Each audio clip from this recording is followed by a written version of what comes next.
আমাদের সামনে বক্তব্য নিয়ে আসবেন বাহারছড়ার বিশিষ্ট মুরব্বী মাস্টার আবুল হোসেন। সম্মানিত আমি সংক্ষিপ্তভাবে বলতে চাই, আসলে কেউ যদি সে দুই পক্ষের সাথে একটা ঝগড়া হয়, তাহলে নিজের হাতে যদি কোনো অস্ত্র থাকে অপর পক্ষকে তেমন ভয় করে না। আমাদের অস্ত্র হচ্ছে জনাব শহীদুল আলম বাহাদুর ভাই, উনি প্রত্যেক প্রার্থীর চাইতে শ্রেষ্ঠ ভালো, এই সাহস নিয়ে আমরা মাঠ বাজারে কাজ করতে পারবো। এবং আমাদের আরেকটা, উনি পরবর্তী নির্বাচনে বিপুল ভোটে বিজয় হয়েছিলেন। আরেকটা, আমরা যে কাজ করব বিভিন্ন এলাকায়, কিন্তু অন্যান্য পার্টি যে কর্মীরা আছে তারা টাকার বিনিময়ে কাজ করে।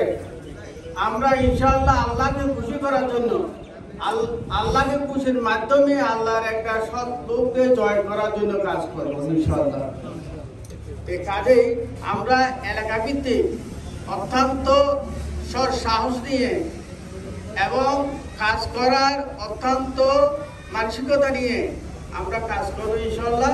আমরা যদি সুন্দরভাবে কাজ করি এবং ভোট কেন্দ্রের যে কথাগুলো শোনা যাচ্ছে এগুলো যদি রক্ষা করে আমরা ঠিকভাবে এগিয়ে যেতে পারি, ইনশাআল্লাহ আমাদের বাহাদুর ভাই নিশ্চয়ই আল্লাহ কামিয়াব করবে আমার আশা। এই কথা বলে আমার বক্তব্য শেষ করছি।